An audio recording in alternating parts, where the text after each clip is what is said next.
அப்புறம் என்ன சொன்னார், கிராமங்கமாக இது பண்ணு சொன்னார், மராமத்து அது மாதிரி அது கொண்டாங்க. நல்ல சவுண்டுகளை கிளப்பினீங்க சார் நீங்கள். மராமத்து அது என்னாச்சு? அது ஒரு விவசாயிக்கு தான் தெரிஞ்சது. நல்லா சொன்னார் அவர், விவசாயிக்கு தான் தெரியும். அப்ப நாங்க யாரு? ஐஏஎஸ் ஆபீஸா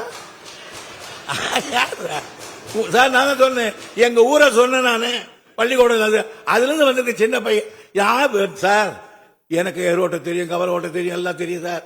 எல்லாத்தையும் பண்ணவன் சார் துறைமுருகன். ஆமா, அதனால நான் கொண்டேன். அதனால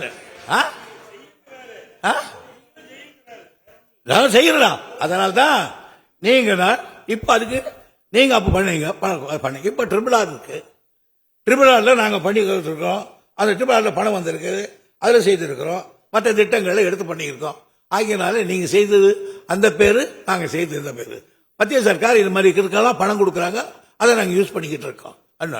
இன்னொன்னு சொன்னாரு, வண்டல் மண் எடுத்துட்டாங்க. நல்ல நல்ல கருத்து தான். வண்டல் மண் எடுத்தா ஒண்ணு ஆழமாகுது, இது தண்ணி வருது, நல்லது சொன்னேன்.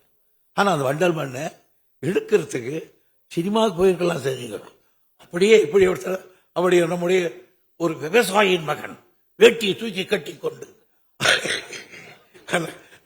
காவேரியில் நின்று நான் ஒண்ணு கேட்கிறேன், மாண்புமிகு எதிர்கட்சி தலைவர் தான் வேட்டியை தூக்கி கட்டினார், நாங்க பேண்ட் போட்டு வர்றோம். என்ன சார் எல்லாம் நீங்க சொன்னதுக்காக நான் சொல்றேன். இல்ல இல்ல, நாங்க ட்ரிபிள் சொன்னீங்களா நீங்க? நாங்க ட்ரிபிள் ஆர்ல 106 கோடிக்கு 150 ஏறி பண்ணியிருக்கோம். மறுபடியும் நாம் 148 கோடி இவ்வளவு நாங்க செய்திருக்கிறோம். அடுத்து இந்த மேகதாதை பற்றி நான் சொன்னேன். அது இருக்கட்டும், பிளீஸ் தயவு பண்ணி அமைச்சர் முடிச்சிருக்கேன். நான் சொல்றேன், பிளீஸ் உட்காருங்க, பிளீஸ் உட்காருங்க. இல்ல நீங்க சொன்ன தவறா சொல்லலாம், நாங்களும் அதே மாதிரி விவசாயி தான் இருக்காங்க. அமைச்சர் முடிச்சிருக்க. செய்திகளை உடனுக்குடனும் துல்லியமாகவும் தெரிந்து கொள்ள சப்ஸ்கிரைப் பண்ணுங்க.